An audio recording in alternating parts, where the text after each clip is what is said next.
Halo teman-teman, perkenalkan nama saya Lydia Monte. Saya dari kelas 11 IPA 2. Di sini saya telah membuat mind mapping mengenai hati dan kulit. Nah, setelah itu saya akan menjelaskannya. Pertama, saya akan menjelaskan mengenai hati. Di sini dapat kita lihat pengertian dari hati.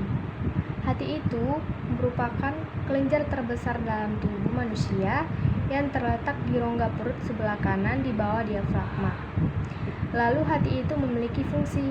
Fungsi hati yang pertama itu adalah hati berfungsi untuk menyimpan gula dalam bentuk glikogen. Yang kedua, mengatur kadar gula darah. Yang ketiga, tempat pembentukan urea dari amonia. Yang keempat, menawarkan racun. Yang kelima, membentuk vitamin A dari provitamin A. Dan yang keenam, tempat pembentukan fibrinogen protrombin. Selanjutnya, struktur hati. Bentuk dari hati manusia bersumber dari heartline yang menyerupai bulan sabit. Dan ada juga yang mengatakan hati manusia berbentuk seperti gambar love seperti ini. Hati memiliki struktur seperti karet. Selain menjadi organ terbesar kedua, hati juga termasuk organ terberat. Hati manusia terbagi menjadi dua bagian atau lobus, yaitu lobus kanan dan lobus kiri. Lobus kanan memiliki ukuran yang lebih besar dibandingkan lobus kiri. Bagian ini terpisah dengan visura. Berbeda dengan organ lainnya, hati mendapatkan suplai darah yang lebih banyak. Ada sekitar 13% darah mengalir dari vena portal dan arteri hepatik. Nah, kemudian di sini ada sistem ekresi hati. Hati merupakan sistem ekresi yang menjadi pusat sortasi zat-zat yang ada di dalam tubuh. Zat yang akan disaring berasal dari sistem pencernaan. Sistem ekresi hati berfungsi zat-zat yang masih berguna bagi tubuh yang harus dibuang dan harus diolah lagi. Adapun kelainan atau penyakit dari hati, yang pertama itu ada penyakit kuning. Penyakit kuning disebabkan oleh gangguan pada proses pembentukan dan pembuangan zat bilirubin. Normalnya, bilirubin yang terbentuk akibat penghancuran sel darah merah akan mengalir di dalam darah dan dibawa ke organ hati untuk diolah lalu dibuang bersama urin dan tinja. Yang kedua ada kolestasis. Kolestasis merupakan kondisi di mana terjadi gangguan aliran empedu sehingga menimbulkan masalah kesehatan. Gangguan tersebut bisa terjadi karena kekurangan cairan empedu atau terdapat sumbatan pada saluran empedu. Yang ketiga ada sirosis. Sirosis adalah kondisi rusaknya organ hati akibat terbentuknya jaringan parut. Jaringan parut ini terbentuk akibat penyakit liver yang berkepanjangan, misalnya karena infeksi virus hepatitis atau kecanduan alkohol. Yang keempat, hepatitis A. Hepatitis A disebabkan oleh infeksi virus hepatitis A atau HAV. Hepatitis A ditularkan melalui makanan atau minuman yang terkontaminasi. Kasus penderita hepatitis A yang mengandung virus hepatitis A. Yang kelima, hepatitis B. Hepatitis B disebabkan oleh virus hepatitis B atau HBV.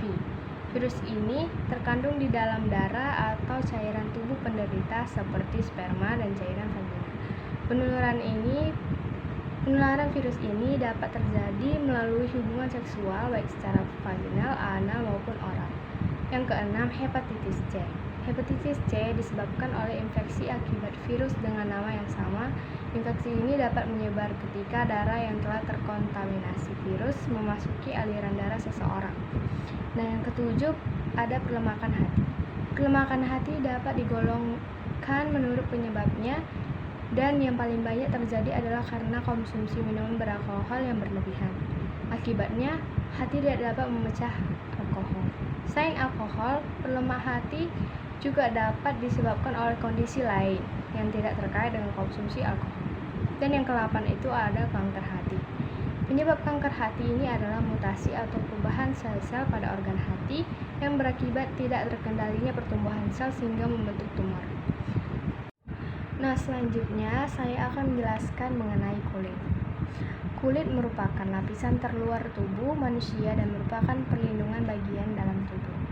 Fungsi dari kulit itu adalah yang pertama mengeluarkan keringat, yang kedua kedua, melindungi bagian dalam tubuh dari gesekan, kuman, penyinaran, panas, dan zat kimia.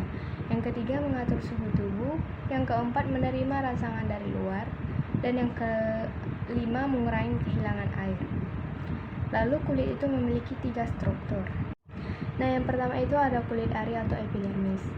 Kulit ari atau epidermis adalah lapisan pelindung dan tidak ada pembuluh darah. Kulit ari merupakan lapisan terluar kulit yang tipis. Kulit epidermis ini juga memiliki tebal yang berbeda-beda pada berbagai tempat pada tubuh. Kulit yang paling tebal ada di telapak tangan dan kaki, sekitar 5% dari seluruh kekebalan kulit. Sementara kulit yang paling tipis ada di kelopak mata. Yang kedua, kulit jangat atau dermis. Kulit jangat terletak di antara epidermis dan hipodermis. Kulit dermis ini adalah suatu lapisan kedua dari kulit. Pada lapisan kulit dermis, kita dapat menjumpai kelenjar minyak, pembuluh darah, maupun akar rambut. Kulit jangat terdiri dari 2 lapisan, yakni dermis papilla dan retikular. Yang ketiga, kulit bawah atau hipodermis. Kulit bawah atau hipodermis ini adalah lapisan kulit yang paling tebal. Hipodermis sebagian besar terdiri dari sel yang mengumpulkan dan menyimpan lemak. Kulit memiliki ujung saraf penerima rangsangan atau reseptor, di mana peka terhadap beberapa rangsangan seperti sentuhan, rasa sakit, panas, dingin, dan tekanan. Selanjutnya, kulit juga berfungsi sebagai alat ekskresi karena adanya kelenjar keringat. Kelenjar keringat itu menyerap air dan garam dari darah di pembuluh kapiler. Keringat dikeluarkan melalui pori-pori atau 50 ml per jam dalam keadaan normal. Kemudian kulit itu memiliki kelainan atau penyakit. Yang pertama ada bisul. Bisul atau furunkel itu adalah benjolan merah pada kulit yang berisi nanah dan terasa nyeri. Kondisi ini paling sering disebabkan oleh infeksi bakteri yang memicu peradangan pada folikel rambut, yaitu tempat tumbuhnya rambut. Yang kedua, kudis. Kudis disebabkan oleh tungau Sarcoptes scabiei. Tungau tersebut membuat lubang menyerupai terowongan pada kulit untuk dijadikan sarang. Yang ketiga ada eksim. Eksim adalah gangguan kulit yang tidak dapat menular. Tetapi hingga kini penyebab umumnya dipicu oleh faktor genetik dan lingkungan. Penyebab eksim juga berkaitan dengan respons sistem kekebalan tubuh yang terlalu aktif terhadap iritan atau alergen. Respon inilah yang menyebabkan munculnya gejala eksim. Yang keempat ada kurap. Kurap disebabkan oleh infeksi jamur pada kulit. Jamur ini dapat menular melalui kontak langsung dengan penderita atau kontak tidak langsung dengan benda atau tanah yang terkontaminasi. Yang kelima itu ada herpes. Herpes adalah penyakit kulit yang timbul akibat serangan virus HSV. Penyakit herpes kulit atau herpes genitalia merupakan jenis herpes yang paling umum ditemui. Infeksi virus herpes yang menyebabkan adanya luka di leher, di bibir, atau di bagian tubuh yang lain pasti menyebabkan sensasi gatal, terkadang disertai perih. Yang keenam ada jerawat. Jerawat terjadi ketika folikel rambut atau tempat tumbuhnya rambut tersumbat oleh minyak dan sel kulit mati. Hal tersebut menyebabkan peradangan serta penyumbatan pada pori-pori kulit.